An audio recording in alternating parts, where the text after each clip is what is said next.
کا رجوع، تم نے اپنے رب کی طرف رجوع کرنا ہے، پلٹ جانا ہے. یا الہ ربک المنتہا، تیری انتہا جو ہے تیرا اللہ ہے. اب اس کائنات کے اندر یہ سارا خوبصورت سسٹم جو موجود ہے، اس سسٹم کے اندر مجھے ٹیلی کرنا ہے اپنے آپ کو کائنات کے ساتھ، اکارڈنس پیدا کرنی ہے کہ اس کائنات کے اندر جو کچھ چل رہا ہے میں کہاں مطابق ہوں اس کائنات کے ساتھ. تو یہاں سے عقل کی راہیں کھلیں گی، یہاں سے کئی سوالات کے جوابات ملیں گے. تو سب سے پہلے بحیثیت انسان I have to recognize myself and what is my position in this universe. کائنات کیا ہے، کہاں پہ ہے، میرا وجود اس کائنات میں کیا ہے، اور کیا مطابقت بنتی ہے کائنات میں. لہذا کائنات کے جو اٹل اصول ہیں ان اصولوں کے ساتھ میں ٹکرا نہیں سکتا. فطرت کا نہ تو انکار ہو سکتا ہے نہ اس سے جنگ ہو سکتی. فطرت یعنی نیچر. نیچر کیا ہے؟ نیچر کا تعلق جو ہے وہ کریشن کے ساتھ ہے. بطخ کا بچہ جب پیدا ہوتا ہے اس کو پانی میں پھینک دے تو کیا کرے گا؟ تیرے گا. انسان کا بچہ اگر پیدا ہو اور پانی میں پھینک دے ختم ہو جائے گا بیچارہ. کیوں؟ ان دونوں کی نیچر مختلف ہے. مجھے فرمائے، نیچر کا تعلق کریشن سے ہے کہ خالق نے اس وجود کو کیسے خلق کیا ہے. لہذا نیچر رات کیوں کالی ہے، why the night is dark؟ No question, کیونکہ رات پیدا ہی کالی ہوئی ہے. لہذا انسان نیچر کے اعتبار سے جس طرح کریٹ ہوا ہے اس کو اپنی کریشن کے پاتھ پہ چلنے کی ضرورت ہے. قرآن کریم میں ایک آیہ مجیدہ ہے وَلِكُلٍّ وِجْهَةٌ هُوَ مُوَلِّيهَا، ہر ایک کا ایک وجہہ ہے اور ہر کوئی اسی کو فالو کرتا ہے. وجہہ یعنی آئیڈینٹی، یعنی شناخت. مفسرین نے معمولاً جو اس آیہ مبارکہ میں بحث فرمائی ہے وہ یہ ہے کہ ہر قوم کی ایک آئیڈینٹی ہے، ہر قوم کے لیے ایک قبلہ ہے. مسلمانوں کا قبلہ کعبہ ہے، لیکن علامہ طباطبائی رضوان اللہ تعالیٰ علیہ بہت بڑے مفسر قرآن گزرے ہیں، وہ فرماتے ہیں کہ یہ آیت اس میننگ پہ منحصر نہیں ہے، ایک بہت وسیع میننگ ہے. وَلِكُلٍّ، ہر مخلوق، ہر انسان، میرا وجود آپ کا وجود انڈیویجولی، ہر وجود کیا ہے؟ لِكُلٍّ وِجْهَةٌ، ہر وجود کی ایک آئیڈینٹی ہے. بہت خوبصورت ہے. ہر وجود دوسرے وجود سے خالق نے سیپریٹ خلق کیا ہے. اب جب خالق نے سیپریٹ خلق کیا ہے ہوا مولیہا، اس وجود کو چاہیے کہ اسی کو فالو کرے. بس فرسٹ آف آل آپ کو یہ ریکگنائز کرنا ہے کہ اللہ نے آپ کو کیپیبلٹی، کیپیسٹیز کتنی دی ہیں، کیا کیا دی ہیں، اور کسی کو کچھ دیا ہے کسی کو کچھ دیا ہے. اگر ساری چیزیں سب کو دے دیتا تو ہر کوئی فرعون نہیں ہوتا. محتاج نہ ہوتے نا، محتاج بنایا ہے تاکہ آپس میں جڑے رہو. صلوات محمد و محمد.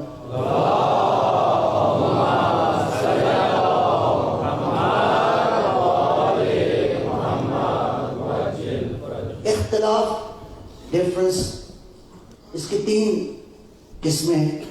3 types of differences. First of all, nature کا اختلاف ہے. وہ کیا ہے؟ ہر ایک انسان کا رنگ مختلف ہے، ہر ایک انسان کی شیپ مختلف ہے، لوگ ہر ایک کا چوائس مختلف ہے، لوگوں کی زبانیں مختلف ہیں، لوگوں کی رہائش مختلف جگہ پہ ہے۔ یہ اختلاف کیا ہے؟ آیا سبب بنتا ہے کہ اس اختلاف سے انسان ایک دوسرے سے لڑے؟ نو، یہ نیچرل ہے، بلکہ نیچر کا حسن ہے کہ ہر وجود مختلف ہو، سوچوں کے اعتبار سے، وجود کے اعتبار سے، کیپیبلٹیز کے اعتبار سے۔ لہذا اس لیے فرمایا تعاون علی البر والتقوی، ایک دوسرے کے ساتھ تعاون کرو۔ یہ پیسے والا تعاون تو کرنا ہی چاہیے، جہاں جہاں ضرورت ہے، کسی فرد کو ضرورت ہے تو دینا چاہیے، اس ادارے کو ضرورت ہے تو دینا چاہیے، اس لیے کہ اللہ نے یہ اپرچونٹی آپ کے لیے ہمارے لیے پیدا کی ہے۔ اس سے بڑی اس کی بلیسنگ کیا ہوگی؟ یہ کل کو یہ ادارہ ہو سکتا ہے، کہتے ہیں نا بعض روایات میں ہے کہ مسجد شکایت کرے گی، یا اللہ یہ بینیفٹس تو اویل کرتے تھے، میرے حقوق کا انہوں نے خیال نہیں رکھا۔ تو بہرحال یہ کام انشاءاللہ کرنا ہے، آپ کر رہے ہیں۔ ایک صلوات اللہ فرمائیے گا۔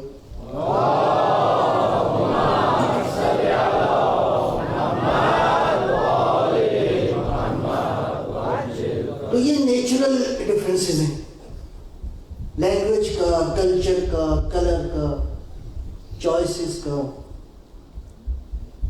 ہر ایک کا لباس ایک دوسرے سے مختلف ہے۔ تو اس اختلاف کی وجہ سے آپ سب کافر ہو گئے؟ نہیں، آپ مومن ہیں، بلکہ حقیقی مومن ہیں، اس لیے کہ نیچر کا تقاضا یہی ہے۔ دوسرا اختلاف کیا ہے؟ وہ اختلاف ہے difference of opinion, argument, reasoning میں اختلاف۔ اس کا سولوشن ہے، وہ کیا ہے کہ جس کو ایک دوسرے سے اختلاف ہے وہ سب دونوں طرف کیا کریں؟ بیٹھ جائیں، اپنے اپنے دلائل دیں، جس کے دلائل زیادہ طاقتور ہوں، قابل قبول ہوں، اس کے دلائل کو قبول کر لیا جائے، دیٹس اٹ، مسئلہ حل ہے۔ کوئی اختلاف نہیں ہے یہاں پہ۔ لیکن اگر کوئی ڈٹ جائے اپنی رائے کے اوپر، تباہی وہاں پہ۔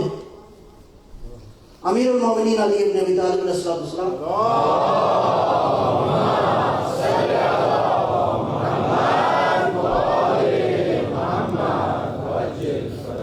کا ایک قول ہے، ارشاد فرمایا ہلاک من استبد برائے، جو اپنی رائے پہ ڈٹ جائے وہ ہلاک ہو گیا۔ آپ انسانی سوسائٹی میں رہتے ہیں، سم ٹائم یہ ہوتا ہے کہ آپ سمجھتے ہیں کہ آپ کی رائے بالکل ٹھیک ہے، اوکے، نو پرابلم، لیکن جو کمیونٹی کا اتحاد ہے وہ زیادہ ضروری ہے۔ یہ اختلافات گھروں میں ہوتے ہیں، کمیونٹیز میں ہوتے ہیں، انجمنوں میں بھی ہوتے ہیں، اس اتحاد کو نہیں ٹوٹنا چاہیے۔ آپ ریٹریٹ کرو، پیچھے ہٹ جاؤ، تاکہ وہ محبت کی فضا قائم رہے۔ اس کی سب سے بڑی مثال امیر المومنین علی ابن ابی طالب صلوات اللہ علیہ وسلم۔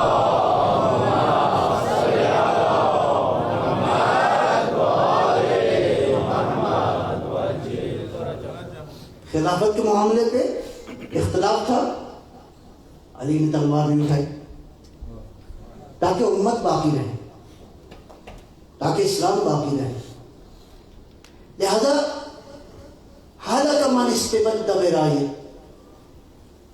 ہلاک ہو گیا وہ شخص جو کہ اپنی رائے پہ ڈٹ گیا۔ نہیں، جو ہم نے کہا ہے، ارے بھائی آپ نے کہا ہے، آپ معصوم ہیں، اللہ کی وحی نازل ہو گئی، نہیں، میوچل کوآپریشن، میوچل انڈرسٹینڈنگ، اس سے سوسائٹیز چلتی ہیں، ایک دوسرے کو برداشت کرنے سے، ایک دوسرے کو تحمل کرنے سے۔ تو دو اختلاف میں نے عرض کیے، ایک اختلاف ہے نیچرل، دوسرا اختلاف ہے علمی، اس کا حل ہے. اور کسی ایک مرحلے پہ اگر اختلاف کی وجہ سے محبتیں ٹوٹتی ہوں، اتحاد ٹوٹتا ہو، تو پھر آپ کے اختلاف کی کوئی گنجائش نہیں، اگرچہ وہ ٹھیک ہو. وقت آئے گا آپ کی رائے لوگ خود بخود سمجھیں گے. تیسرا جو اختلاف ہے وہ بڑا خطرناک ہے، وہ ہے ہوائے نفس کا اختلاف. ماشاءاللہ. ہوائے نفس کیا ہے؟ We are fighting with each other. کیوں؟ ڈیزائرز مختلف ہیں، پلانز مختلف ہیں، ارادے مختلف ہیں. کنٹرڈکشن ہے، یہ کنٹرڈکشن ہے. ایک چاہتا ہے کہ میری خواہش پوری ہو، دوسرا چاہے گا میری خواہش پوری ہو، تو نتیجہ تو لڑائی ہے. ڈیزائرز کا، ایمبیشنز کا اختلاف. انبیاء علیہ السلام اسی لیے آئے تھے اس ہوائے نفس کے اختلاف کو ختم کرنے کے لیے. صلوات بر محمد و علی محمد.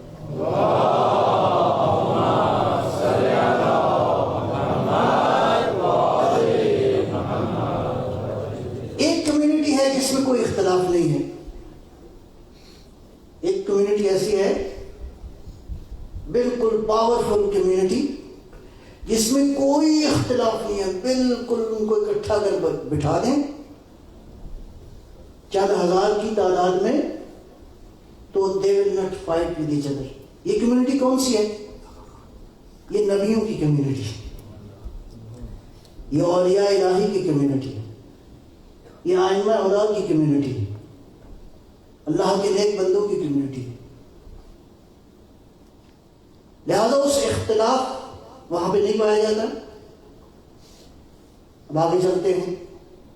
تو ان کوشچنس کا میں نے جب آنسر کر دیا کہ میرا وجود اس کائنات میں کیا اہمیت رکھتا ہے، اب میں ایک نہیں ہوں، بہت سارے ہیں ہم، تو قانون کی ضرورت ہے، لا کی ضرورت ہے، رولز کی ضرورت ہے، ریگولیشنز کی ضرورت ہے. قانون کیسا ہوگا؟ قانون میں ایک اگر صفت پائی جائے تو قانون سب ہی قبول کریں گے. قانون ایسا ہو کہ امریکہ والے کو بھی اچھا لگے، افریقہ والے کو بھی اچھا لگے، جو اردو بولتا ہے اسے بھی اچھا لگے، جو پشتو بولتا ہے اسے بھی اچھا لگے. قانون ایسا ہو جو ہر قوم، ہر قبیلے، ہر کانٹیننٹ، ہر ملت، ہر نیشن، ہر کمیونٹی کے لیے قابل قبول ہو. ایسا قانون چاہیے. تو وہ قانون کیا ہوگا؟ اب یہاں پہ ایک جملہ میں عرض کروں آپ کی خدمت میں. آیت اللہ جوادی عملی بہت بڑے مفسر قرآن، اللہ ان کی زندگی لمبی فرمائے، امام خمینی کے بڑے مایہ ناز شاگردوں میں سے. وہ فرماتے ہیں کہ قرآن کریم نازل عربی میں ہوا ہے. جی عربی کے لباس میں آیا ہے، لیکن قرآن جب کلام کرتا ہے نا انسانوں سے تو عربی میں نہیں کرتا. جب گفتگو کرتا ہے نا انسانوں سے تو عربی زبان میں گفتگو نہیں کرتا. بہت باریک نکتہ ہے، آیا عربی میں ہے، لیکن جب انسانوں سے خطاب کرتا ہے ایسی زبان میں خطاب کرتا ہے، گفتگو کرتا ہے کہ سب کو سمجھ میں آ جائے. اور وہ زبان کون سی ہے؟ وہ زبان ہے فطرت کی زبان. اب فطرت جو ہے وہ ان ساری چیزوں سے بالا تر ہے. انسان کی فطرت کیا ہے؟ انسان فطرتاً حق کا متلاشی ہے. انسان فطرتاً عدالت کو پسند کرتا ہے. انسان فطرتاً نیکی کو پسند کرتا ہے. یہ اتنے جو چیریٹی کے ادارے ہیں دنیا کے اندر، یہ بتاتے ہیں کہ انسان بغیر کسی عقیدے کی رکاوٹ کے انسان کو یہ چیریٹی کا کام کرنا پسند ہے. اس کا مطلب ہے دین ایسا ہو جو انسان کی فطرت کو خطاب کرے. صلوات پر محمد و آل محمد.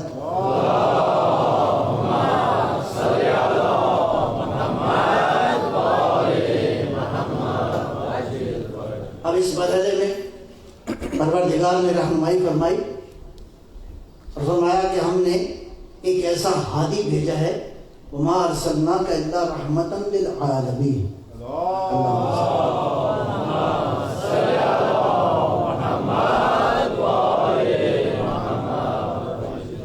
جو عالمین کے لیے رحمت ہے.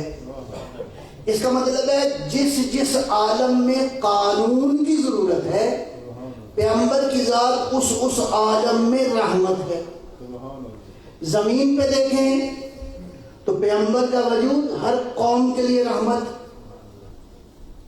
ہر قبیلے کے لیے رحمت، ہر انسان کے لیے رحمت. اور اگر کہیں کائنات میں عوالم موجود ہیں جو کہ موجود ہیں، آج بحث نہیں ہو سکتی، وقت کے دامن میں اتنی گنجائش نہیں. اس عالم میں کائنات میں زمین کی طرح کے بہت سارے عوالم موجود ہیں، وہاں بھی انسان رہتے ہیں. اب یہ ایک نئی بحث ہے. تو اگر کائنات میں کہیں بھی ضرورت ہے قانون کی ان سارے عوالم میں، تو جہاں جہاں قانون کی ضرورت ہے وہاں وہاں پیغمبر کا وجود رحمت ہے. صلوات پر محمد و آل محمد.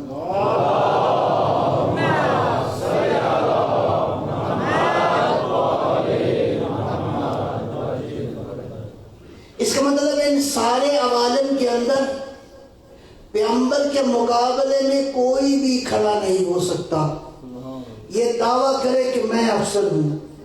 اللہ نے نبی کو اتنے اوصاف دے دیے ہیں کہ پیغمبر کے سامنے جو بھی مخلوق آئے گی وہ اس کے آنے سے پہلے اللہ نے پیغمبر کو وہ سارے اوصاف دے دیے ہیں. اگر کمالات کو دیکھنا ہے تو ایک محمد کو دیکھ لو، کمالات سمجھ میں آ جائیں گے. رسول خدا صلی اللہ علیہ وسلم بلند صلوات.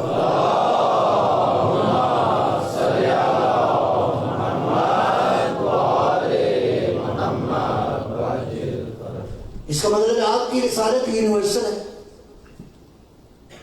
آپ کی رحمت یونیورسل ہے. ایک پہلو اور میں یہاں پہ عرض کرتے ہوئے بات کو آگے لے جائیں، اور وہ کیا ہے؟ پیغمبر اکرم کی رسالت کا لوگوں نے انکار کیا تو اللہ نے کیا جواب دیا؟ قل میرا حبیب ان سے کہو کفا باللہ شہیدا بینی و بینکم، ان سے کہو کہ تمہاری رسالت کا میں اللہ گواہ ہوں. واہ ایک گواہ اور بھی ہے. ومن عنده علم الکتاب، وہ ہے جس کے پاس کتاب کا سارا علم ہے. اللہ اکبر. کتاب میں سے علم نہیں ہے، کتاب کا علم ہے. ذات ازمان امام علیہ السلام بہت بلند صلوات.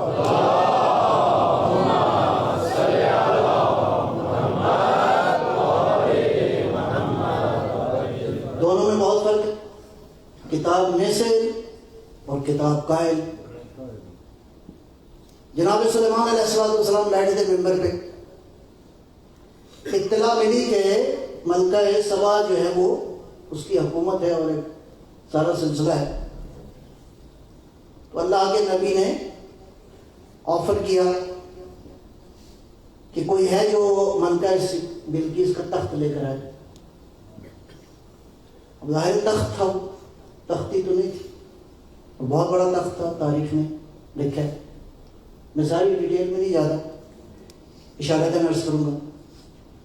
تو ایک جن اٹھا. جن کے پاس کتنی طاقت ہوتی؟ جو ہوئی جن تو اس کے پاس طاقت تو ہوگی. اے اللہ کے نبی مجھے آپ اجازت دیں میں لے کے آتا ہوں. فرمایا کتنی دیر لگے گی؟ عرض کیا جب تک آپ بیٹھے ہیں یہاں پہ، آپ کی محفل ہے، آپ یہاں موجود ہیں، تو میں بس گیا اور لے کے آیا. فرمایا کہ بیٹھ جاؤ. فرمایا کہ کون ہے جو اس سے بھی جلدی لے کر آئے؟ جناب آصف برقیہ پاس بیٹھے تھے. آصف برقیہ کون ہے؟ اللہ کے نبی سلیمان علیہ السلام کے وصی ہیں. سکسیشن پلان، سکسیسر وصی ہے. کھڑے ہوئے، اے نبی خدا مجھے اجازت دیں. وہ قرآن کے الفاظ ہیں، قرآن کی لفظیں یہ ہیں کہ فرمایا ٹھیک ہے تو کیا کتنی دیر لگے گی؟ فرمایا قبل اس کے کہ آپ پلک جھپکے. Before you blink your eyes. Before, not after. Before you blink your eyes, I'll bring this throne. تاریخ کہتی ہے ایسا ہوا. کیسے ہوا یہ زیادہ بحث ہے، لیکن ہوا. چند 100 کلومیٹر کے فاصلے سے حضرت سلیمان علیہ السلام فلسطین میں تھے اور ملکہ بلقیس کی حکومت عدن میں تھی، یمن کے علاقے میں. تو کافی لمبا سفر ہے. تو یہ واقعہ ہوا. اب قرآن یہ کہتا ہے کہ یہ جو قوت کا مظاہرہ کیا جناب آصف برقیہ میں نے، اپنے علم کا جو مظاہرہ کیا اپنی قوت کا، ظاہر ہے کہ جب اللہ علم دیتا ہے تو خالی تھیوریٹیکل تو نہیں دیتا نا. ہمارے ہاں تھیوری اور پڑھتا ہے، پریکٹیکل کوئی اور کرتا ہے. ایسے ہی نا یونیورسٹیز میں تھیوری اور کوئی پڑھتا ہے، پریکٹیکل کوئی اور کرتا ہے.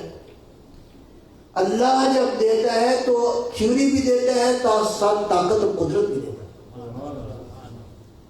یہ تو قرآن نے ارشاد فرمایا کہ یہ جو آصف برقیہ نے کیا ہے، اس کو ہم نے کتاب میں سے کچھ علم دیا تھا. اللہ اکبر. اور یہ کتاب بھی کون سی ہے؟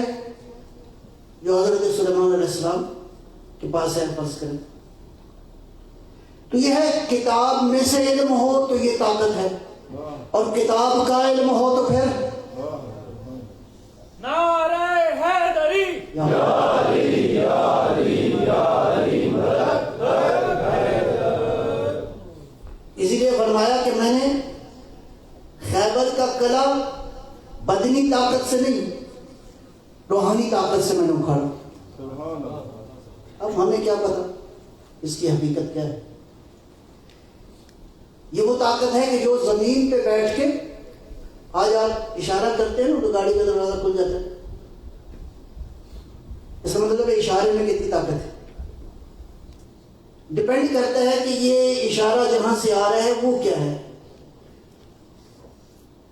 تو اگر اللہ چاہے اپنے اشارے سے تو پہاڑ سے اونٹنی آ سکتی ہے، فرات پاٹ سکتا ہے، معجزات ہو سکتے ہیں. اگر اللہ کسی کو یہ پاور دے دے تو زمین پہ بیٹھ کے مصطفیٰ نے اشارہ کیا، چاند کے 2 ٹکڑے بھی ہو گئے اور چاند جڑ بھی گیا.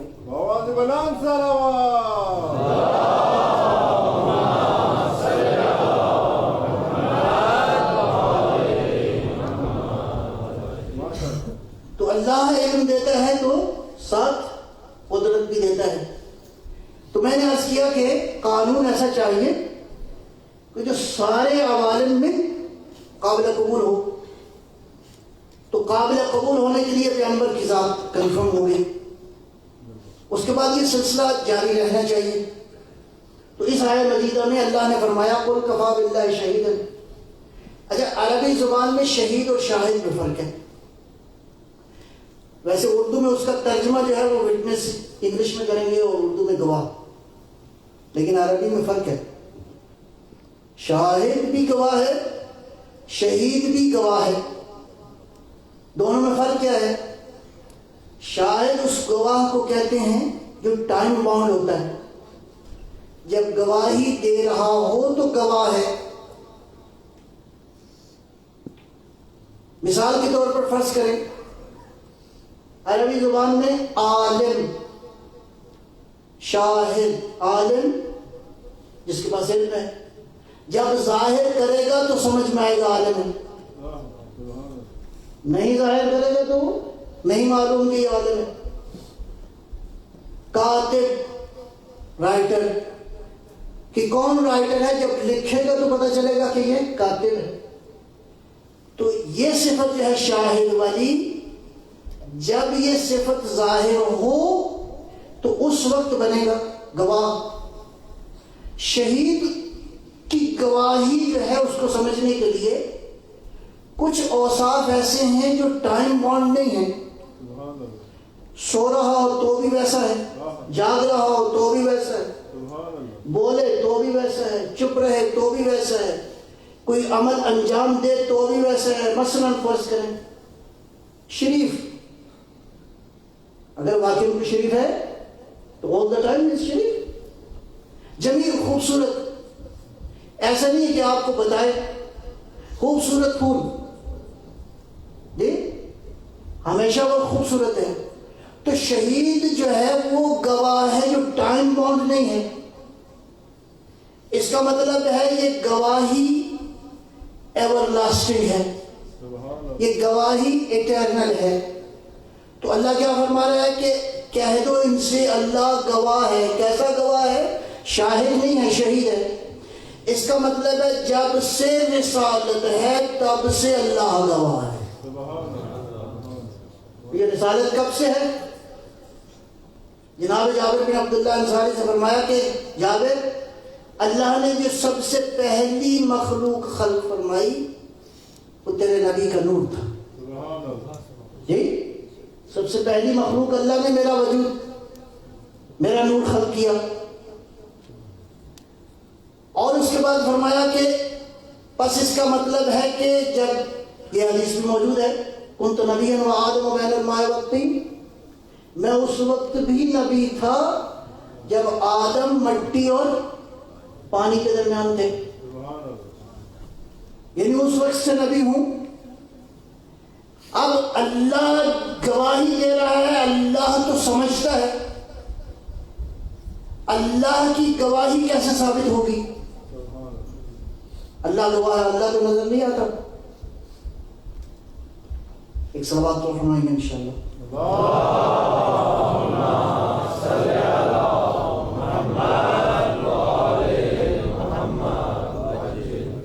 تو اللہ تو نظر نہیں آتا، کیسے گواہی دے پروردگار؟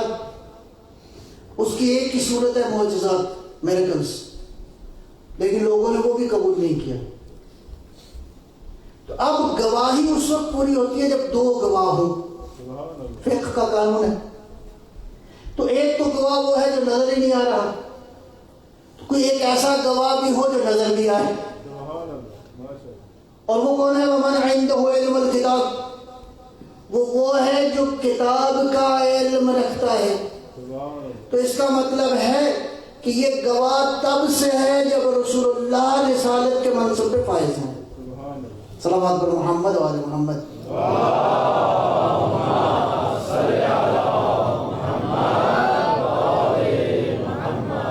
ایک جملہ اور یہاں پہ اضافہ کرتا جاؤں، جناب سیدہ فاطمہ زہرا سلام اللہ علیہ،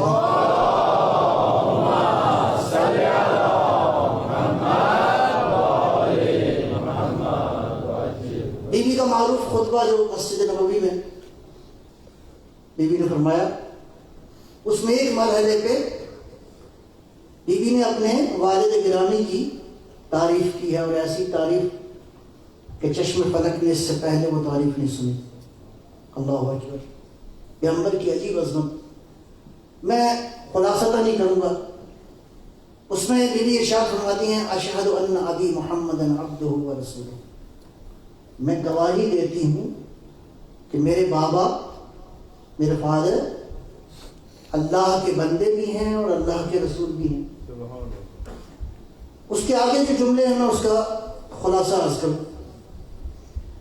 اللہ نے میرے بابا کو مصطفیٰ بنایا، مجتبیٰ بنایا، مقام رسالت پہ فائز کیا۔ بھیجنے سے پہلے یہ ساری عظمتیں اللہ نے میرے بابا کو دی۔ گواہی دینے والا کون ہے؟ فاطمہ زہرا۔ کون؟ فاطمہ بضعۃ منی، وہ بچی جو پیغمبر نے فرمایا کہ میرے وجود کا تسلسل ہے، حصہ ہے۔ تو گواہی دے رہی ہے بیوی، اشہد ان ابی محمد عبدہ و رسولہ، میرے بابا اللہ کے عبد بھی ہیں اور رسول بھی ہیں۔ اس کے بعد فرمایا کہ اللہ نے میرے بابا کو مصطفیٰ بنایا، مجتبیٰ بنایا، مقام رسالت پہ فائز قائم کیا۔ اس کے بعد آگے جملہ قابل غور ہے، اذ الخلائق بالغیب مکنونۃ، یہ اللہ نے جو عہدے دیے، یہ جو عظمتیں عطا کی، اس وقت کی جب کچھ نہ تھا، ساری مخلوقات پردہ غیب میں تھی، عدم میں تھی، گویا نہ زمین تھا، نہ آسمان، نہ چاند، نہ سورج، نہ ستارے، نہ جنت، نہ جہنم، نہ فرشتے، کچھ بھی نہیں تھا۔ جب کچھ نہیں تھا تو پروردگار میرے بابا کو یہ عظمتیں دے رہا تھا۔ تو یہ گواہی اس وقت سچی ہوگی جب گواہ، شاہد اور مشہود جس کی گواہی دی جا رہی ہے، شاہد نے دیکھا ہو کہ مشہود کس عالم میں ہے، بس شاہد و مشہود کا زمانہ جب ایک ہوگا تو یہ گواہی سچی ہو جائے گی۔ صلوات علی محمد و آل محمد۔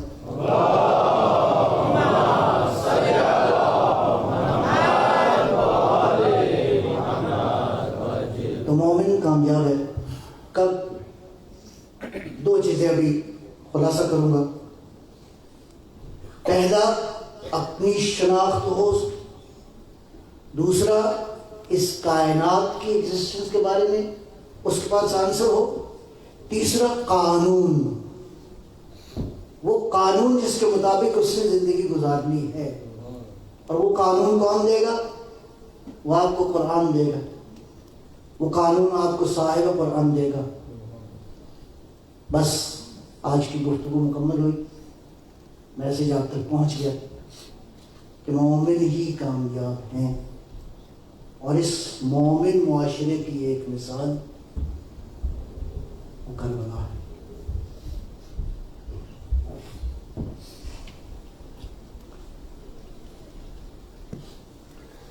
کیسا معاشرہ ہے جس میں ہر فرد کامیاب ہے، چاہے وہ بوڑھا ہے، چاہے وہ بچہ ہے، چاہے وہ خاتون ہے، چاہے وہ بچی ہے۔ مسائل غور سے سننے ہیں۔ میری ریکویسٹ ہے انشاءاللہ صبر کے ساتھ، اس لیے کہ اس عبادت میں رکاوٹ نہیں آنی چاہیے۔ It's my humble request۔ یہ اس عبادت کا حصہ ہے۔ عزیزو، کربلا اپنے وجود میں بہت ہی کامل ہے۔ آج کربلا میں حسین کی آخری رات ہے۔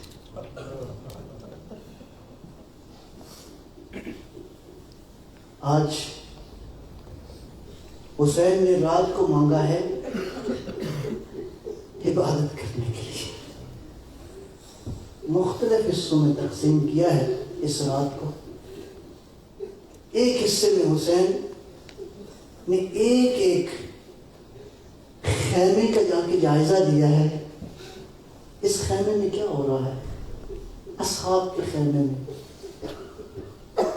بنی ہاشم کے افراد کے خیموں میں، بیویوں کے خیمے میں، کوئی ماں ہے جو قاسم کو کہہ رہی ہے بیٹا صبح جان قربان کرنے میں پیچھے نہ رہ جانا۔ کسی خیمے میں ماں علی اکبر کو تیار کر رہی۔ عزیزدارو، ایک خیمہ ایسا ہے جس میں ماں 6 ماہ کے بچے کو کہہ رہی ہے بیٹا علی اصغر تو چل بھی نہیں سکتا، کیسے قربانی دو گے؟ حسین نے یہ جملہ سنا، کہا رباب پریشان نہ ہو، یہ تو ایسی قربانی دے گا کہ میری قربانی کی تصدیق ہو جائے گی، یہ ساری قربانیوں سے بالاتر ہوگی۔ عزیزدارو، عاشور کا دن طلوع ہوا، مختصر کروں گا۔ ایسا مرحلہ آیا کہ کربلا کے میدان میں زہرا کا لال تنہا رہ گیا. علی اکبر جان دے چکے, عباس بازو کٹا چکے, قاسم کا لاشا پامال ہو چکا. اب حسین نے آواز دی, استغاثہ بلند کیا, حل من ناصر ینصرنا. ارے دوسرا استغاثہ یہ تھا, حل من مغیث یغیثنا. کوئی ہے جو ہماری فریاد کو سنے. عزادارو تیسرا استغاثہ عجیب تھا, وہ کیا تھا, حل من دابر یدب عن حرم رسول اللہ. کوئی ہے جو زینب کے پردے کی عبادت کرے, کوئی ہے جو بیویوں کے پردے کا خیال کرے. یہ جملہ کہنا تھا کہ خیموں سے بلند رونے کی آواز آئی, خیموں سے, خیام حسینی سے رونے کی آواز آئی. میرا عزیز صبر کیجئے گا. رونے کی آواز حسین نے سنی, پلٹ کے آئے خیموں کی جانب, آواز دی بہن زینب خیر تو ہے, کہا بھیا ذرا اندر آؤ. جب سے آپ نے یہ استغاثہ بلند کیا ہے, وہ بچہ جو 3 دن سے کسی سے بات نہیں کی, عزادارو سنو گے, علی اصغر ان 3 دنوں میں بھوکا بھی تھا, ارے پیاسا بھی تھا. اگر کوئی علی اصغر کے قریب جاتا, یہ بچہ اس کو دیکھ کے بس دیکھتا ہی رہ جاتا, کہتا کچھ نہ اپنی زبان بے زبانی سے. کہا حسین اس بچے نے اپنے آپ کو گہوارے سے گرا لیا ہے. کہا بہن دو, میں اس سے ودا کر لوں. علی اصغر کو حسین نے لیا, قرآن کی ایک سورت کو حسین نے اپنی گود میں لیا. حسین چلے میدان کربلا کی طرف, بچہ جو ہے وہ آبا کے نیچے ہے. جب پہنچے نا میدان کربلا میں, دشمن نے سمجھا کہ شاید حسین قرآن لے کر, شاید حسین ہم سے مذاکرات کرنا چاہتا ہے. ارے ہٹایا پردے کو. بیٹا صبر, سب لوگ میری طرف توجہ کریں گے, سب لوگ میری طرف توجہ. صبر سے آج کی عبادت میں خلل نہ آئے عزیزو. صبر سے حسین نے علی اصغر دیا ہے, تم بھی صبر کرو. صبر سے عزیزو, زینب نے بھی صبر کیا ہے, صبر سے اس عبادت کو سنو. اب حسین جب لے کر گئے, جیسے ہی اپنی ابا کو ہٹایا تو دیکھا ایک مرجھایا ہوا پھول حسین کی گود میں. کیا کہا, اے قوم, تم نے میرا ہر کی قتل کر دیا, تم نے میرا عباس قتل کیا, تم نے میرا علی اکبر قتل کیا. او ظالموں, کل بقیہ هذا الطفل, یہ معصوم بچہ میری گود میں رہ گیا ہے.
ماں کی گود میں یہ میں بچہ کیسے دوں گا؟ حسین انا للہ پڑھتے جا رہے ہیں. کبھی آگے بڑھتا ہے میرا مولا، ارے کبھی پیچھے ہٹتا ہے، یہاں تک کہ آواز دی رباب. اور ایک سوال عجیب کر دیا مولا نے، امام نے عجیب سوال کر دیا رباب سے. رباب یہ بتاؤ میرا تمہارے سے کیا رشتہ ہے؟ اللہ بہت باوفا تھی، بہت صاحب معرفت تھی. کہا آپ میرے امام ہو، آپ میرے آقا ہو، آپ میرے مولا ہو. حسین کو جواب سن کے تسلی آ گئی. ابا ہٹائی، علی اصغر کا لاشا ماں کی گود میں لے لیا. السلام اے رباب تیرے صبر کو سلام.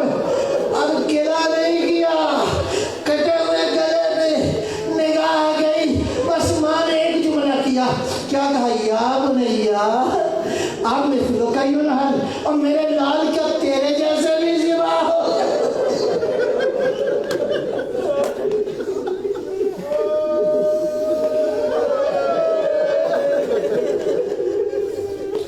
کچھ تھوڑا سا اور ساتھ دیجیے.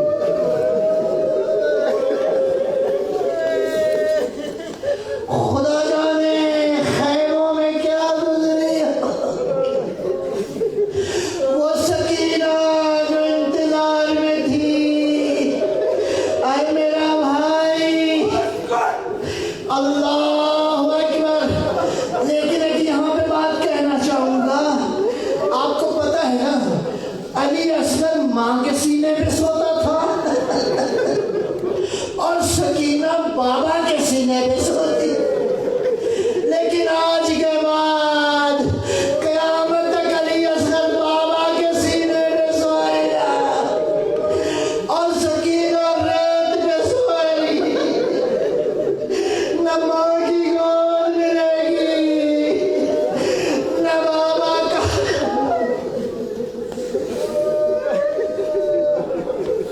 ایک جملہ اور سنتے ہیں. کہتے ہیں مولا علی کو جب پتہ چلا نا، خبر ملی کہ یا علی، بلکہ امام حسن نے آ کے بعض مقاتل میں کہا بابا مات امی، بابا میری ماں مر گئی دنیا سے چل. کہتے ہیں ہوشیا علی بے ہوش ہو گئے. یا علی ہاتھ باندھ کے عرض کروں گا، آپ کو فاطمہ کی خالی خبر ملی تھی، لیکن آپ کی پوتی سکینہ کو کٹا ہوا سر ملا تھا.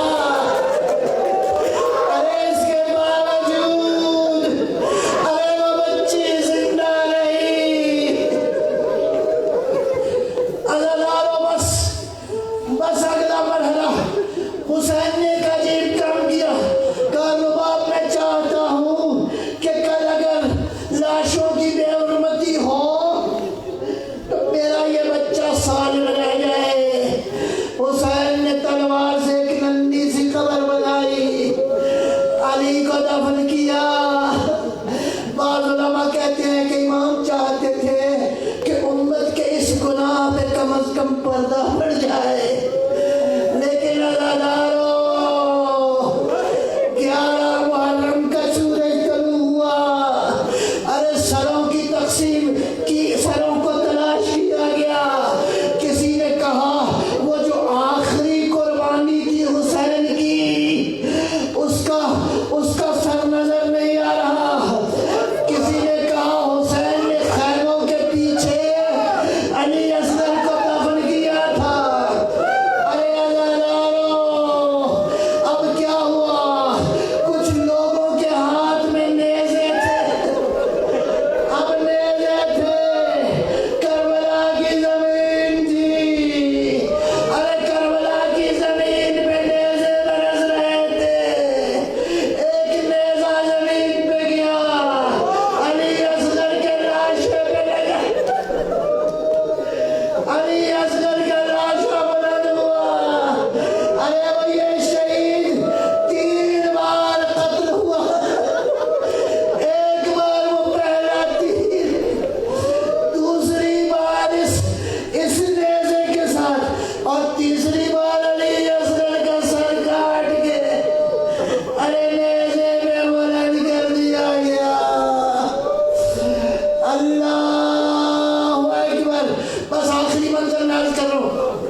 آخری منظر سنو گے.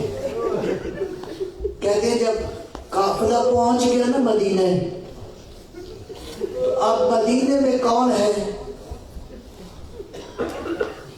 مدینے میں زینب ہے، گریہ ہے، امام زین العابدین مسلسل اپنے بابا پہ ہونے والے ظلم بیان کر رہے ہیں.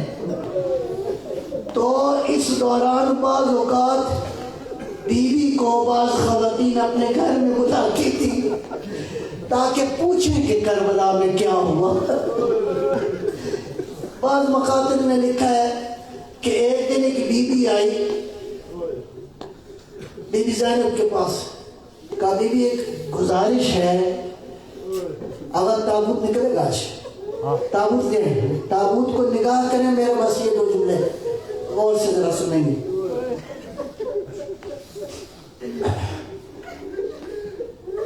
تابوت لیا گیا،